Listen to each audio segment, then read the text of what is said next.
Hello and welcome to Monday's edition of Movie News. Thank you for joining us once again. We hope you had a lovely weekend. It was raining here in Scotland, wasn't it, John? It's always raining, here in Scotland in July. Yes. But listen, we're going to actually kick off the show in a sombre tone, a rather sombre tone, John. Ennio Morricone, the Italian composer whose symphonic scores have backed everything from spaghetti westerns to romance, horror and sci-fi films, has sadly passed away at the age of 91. Morricone had broken his femur days ago and died during the night in a clinic in Rome. His death was confirmed by his lawyer, Giorgio Assuma. In a statement, Assuma said that the composer died at dawn on 6th of July in Rome with the comfort of his faith. He preserved until the final moment full lucidity and great dignity, John. Now, for guys our generation, we know him more famously for his scores on The Good, the Bad and the Ugly. A few more spaghetti westerns I'm sure you can rhyme off. The Untouchables as well, John. That was another standout one for me. But listen, this is bad news. It's sad news. You know, it's never that easy, is it? You know, with people that you admire. We were only speaking about Ian Holmes about 3 weeks ago, and how much we respected him as an actor. Obviously, as a person, we didn't know him. Same with Mr. Morricone as well. But it still hits you, you know, especially if you've grown up with that soundtrack, pardon the pun, in your head, you know. You don't have to be a big fan of the Western genre. I'm certainly not. But there's something about his scores that added something to those films. The Good, the Bad and the Ugly, like we mentioned, John, is probably the most famous composition, you know. But what's your thoughts, John? Obviously, it's sad news, you know, stating the obvious here. But, you know, he's a legend, you know, and he's obviously inspired the likes of Hans Zimmer. I think he had some nice words to say, you know, about the passing of this great composer as well. Absolutely, Stephen. It's I presume a great fraternity amongst the sort of composers, if that's the correct word. I'm pretty sure it is. And obviously, one great composer will recognise the talents of another great composer, and when they lose one, I'm sure it touches them all very much. The likes of John Williams, as you said, Hans Zimmer. I presume the likes of Thomas Newman and all of that, if they're on social media, will have sent their condolences to the man and his family. Stephen, look, I grew up watching the westerns. My grandfather was a big fan of Clint Eastwood and the westerns and John Wayne and whatnot. I'm not so much a big fan of John Wayne, but I absolutely love and adore Clint Eastwood. I love his directing career and I loved his acting career from Dirty Harry all the way back to the likes of A Few Dollars More, not Once Upon a Time, The West Star, Fistful of Dollars, and The Good, the Bad and the Ugly being the absolute epitome for me. For me, still the greatest western ever made. Some would say, was it Unforgiven? Early 90s. It was up there. Not Unforgiven, is it? The only one I've not seen of Clint Eastwood. Clint Eastwood, Unforgiven, yeah, early 90s. That's the only one I haven't seen. Have to redress that because apparently that is pretty damn superb too. But this man's music soundtracked all of those incredible spaghetti western movies starring the man with no name. If it wasn't for him, they wouldn't be as good as they were. Stephen, the music, when you take it away from films, the films lose something palpable. Could you imagine Star Wars without John Williams' amazing score? It'd be dead as a dodo. And it would be the same without this man's amazing intellect and what he brought to these incredible films. And as you did say, not just western films, the likes of The Mission, The Untouchables, all the way back, The Thing, another great Kurt Russell movie from the 90s, a great horror. This man did so many different genres. He did TV movies. He was one of the great legendary film composers, and it's tragic. John, I read over 400 films. You know, that's including obviously not foreign film, a lot of Italian films, a lot of TV movies, you know, etc. But to manage to do different scores for over 400 films is some achievement in a lifetime, you know. And I think it stands to reason that's why he had still, in his dying moments, great lucidity. They says he was still very much compos mentis. And for a man of 91, when you're seeing the increase of dementia and things like that, Alzheimer's, keeping the mind busy into his older years, I think that's why he probably retained his lucidity getting into those later days. Stephen, it's a real shame that he broke his femur, and that appears to have been the thing that led to also this tragic, I mean, I don't want to say untimely death, because I mean he was 91 years of age. He was a very old man, but perhaps he could have lived even longer. It seems to be that when you get to that age, all it takes is one little thing, and that's it. It goes startly wrong. And obviously being in Italy and the whole coronavirus stuff, that crossed my mind as well. A hospital's not the place where you want him to be. But Stephen, look, the man's legacy is there in black and white. It's going to last. It'll live on, Yeah, it's going to live on through time, and people will go back and watch these Clint Eastwood movies and all the other great movies he was involved in, and they'll hear the music, they'll search it up, and they'll see it's Ennio Morricone, and they will know that the man was truly blessed when it came to making music. So look, tragic, but like all these great figures dotted throughout history, be it film, other arts, sports, the legacy's there in black and white, unless there were dodgy shits. Yeah, you and I are going to live forever, as the song said, John. Absolutely. But listen, we're going to move on to our next topic. It's a bit of good news, actually. If you like the Mission Impossible series, the franchise, Mission Impossible, do my Sean Connery, Mission Impossible 7, given special dispensation, another one there, to resume filming in the UK. Now, the next film in the long-running action franchise stopped work back in February when the coronavirus pandemic hit Italy especially hard, and since then it has remained suspended as restrictions on film and television productions began to lift around the globe. Various members of Mission Impossible 7's cast and crew indicated they plan to resume work in September, with outdoor scenes being amongst those shot first. Mission Impossible 7 will have to adopt the UK's new coronavirus guidelines for large productions. Now, it does say, John, that I just sounded like Ringo there, John, whole host of impressions I'm doing in this article, but it's Ringo's birthday. It's his 80th birthday tomorrow. That was in my head, but it says special dispensation, John. This is all, I've done it again. This it's all good, Stephen. You remember the old days with me, Action Jackson and things like that. I'm going to do the whole rest of the show like a Thomas the Tank Engine episode. But the special dispensation is, of course, they don't have to go through the whole quarantine thing. I think it's like a 2-week quarantine sort of process they've got to get through. They're bypassing that for this special dispensation. I just like saying that word in case I say it again like Sean Connery. Just to prove you can. Yes. You can. So, John, you're a big fan of, obviously, Mission Impossible franchise. You know, we're on to the seventh film now. They want to get this work completed as soon as possible, because further down in this article it does say they want to start work on Mission Impossible 8 right away to get that out for 2021. Yeah, because it's Christopher McQuarrie, Stephen, and the man has come out and says that there we go, I'm trying to end the show. No, we're not done yet, guys. Not yet. We're just at the start. I'll start again there, because Christopher McQuarrie, shaken, of course, but not stirred. Shaken but not stumped. Hunt for Red October. I love Sean Connery as well. And look, Stephen, if it wasn't for Sean Connery and Bond, James Bond from the 1960s, who knows, we may not even have had a Mission Impossible franchise. But look, I love the franchise. I love Ving Rhames. I love Simon Pegg. I love Tom Cruise to an extent. He's very strange. What's Tom Cruise doing? What's Tom Cruise doing? But he is. Look, Stephen, I was just watching Mission Impossible Fallout the other day at the weekend there. I think it was Saturday. I'm losing days, but it was very, very good. It still stands up, man. For me, that was the best action movie of, I want to say, 2018. It came out. It may have been 19. I think it was 18 though. It was 2 years back. The best action movie of 2018 by quite a distance. And it's because of what Christopher McQuarrie brings to it. He's just a fabulous director. He's a fabulous guy. I think he works in conjunction with the writers too. He understands this story. He understands these characters. He's bringing back old faces. He's bringing in great new faces. And he's carrying over the villains throughout these movies, from Rogue Nation into Fallout into this. And he's going to work, I think, in tandem with the team that's doing Mission Impossible 7 right into Mission Impossible 8. I heard they were shooting it back to back almost. So it doesn't surprise me they want to get in, get this shot pretty quickly, get the post done, and then go right in to Mission Impossible 8. And look, I'm excited for what this guy is going to bring to this franchise, because as I said, he really understands it. For me, JJ came in and he rejuvenated a franchise which was potentially ailing. He buggered off like he did with Star Wars and Star Trek. Yeah. They brought in a guy like McQuarrie, and it just, man, he's a match made in heaven.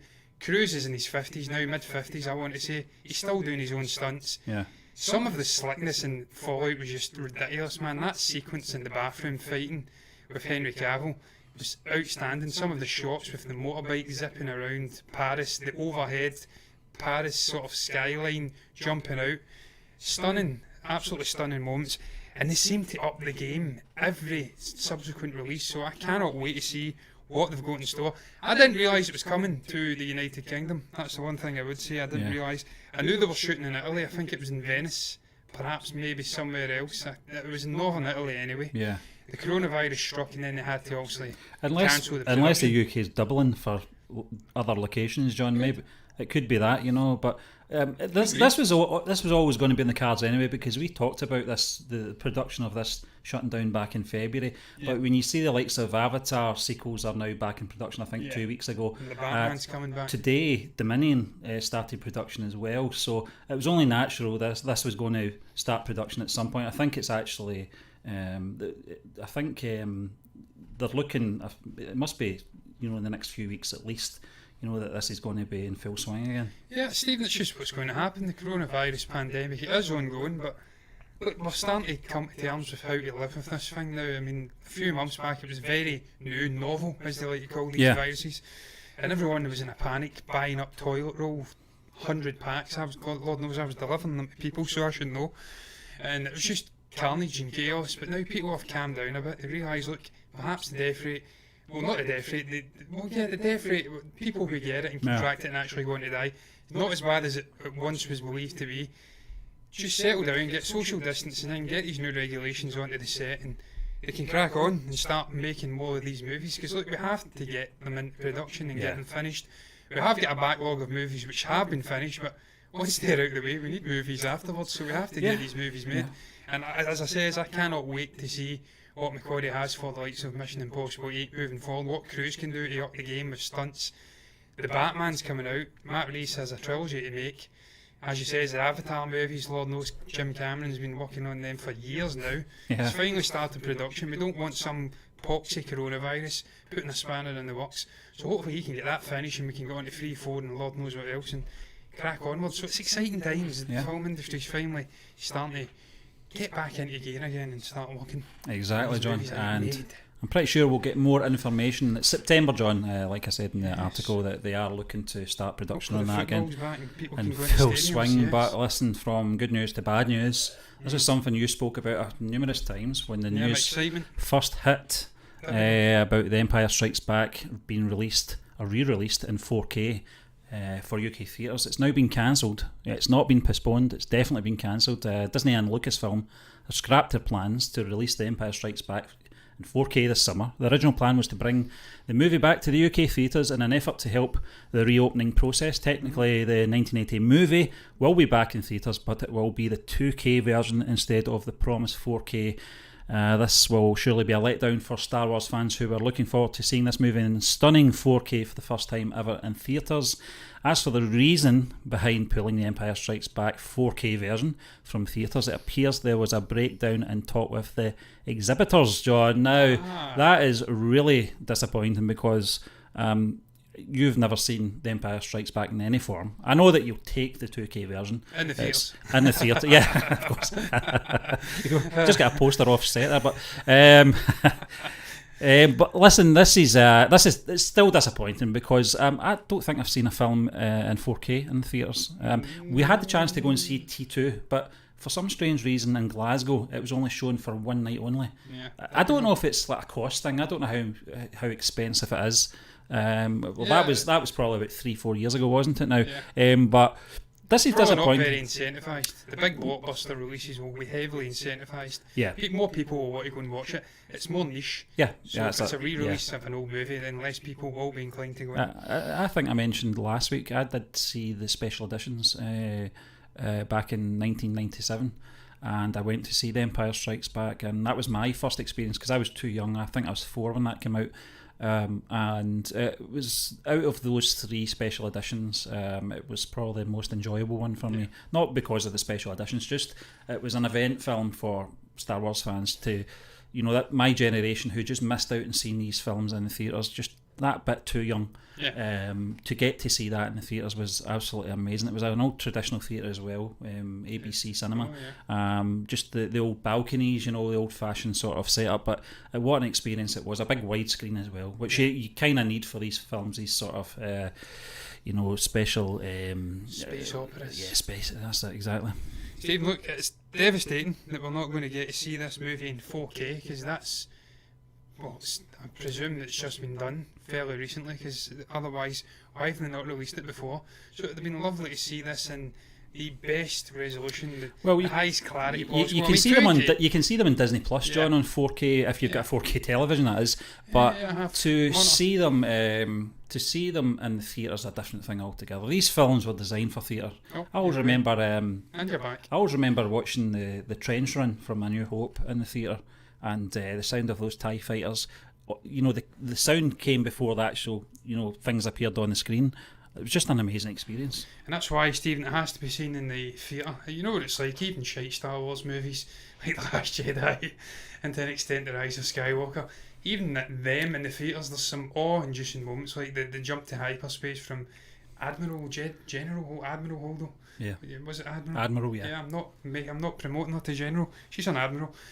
Even those movies had awe-inspiring moments, and it was because of the clarity and the sounds, as you said, Escape, the John Williams score roaring in your head. So, look, it's a real shame that we're not going to get to see it in 4K, but at least if it comes out in 2K, that's good enough for me. I'll go and watch it regardless in the theatres. I've seen all of the prequel movies in the theatres.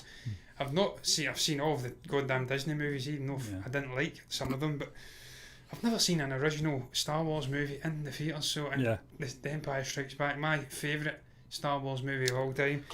Getting to see Bespin the Falcon and we did go and Vader see twirling about on that platform and walking back at the end with the music. The Phantom Menace in 3D, didn't we? Yes, we did. And that was good. It was good. Yeah, I mean, I'm not really into the whole gimmicky 3D thing, but it was interesting to see how that was done and how your experience of that film was different to watching it in Disney 2D. cancelled that, wasn't it? Yeah, I think it was just shitheads. Yeah, they obviously wanted to just plough ahead with obviously a sequel trilogy at that point. We went to see Back to the Future's 25th anniversary, I want to say. Can't remember.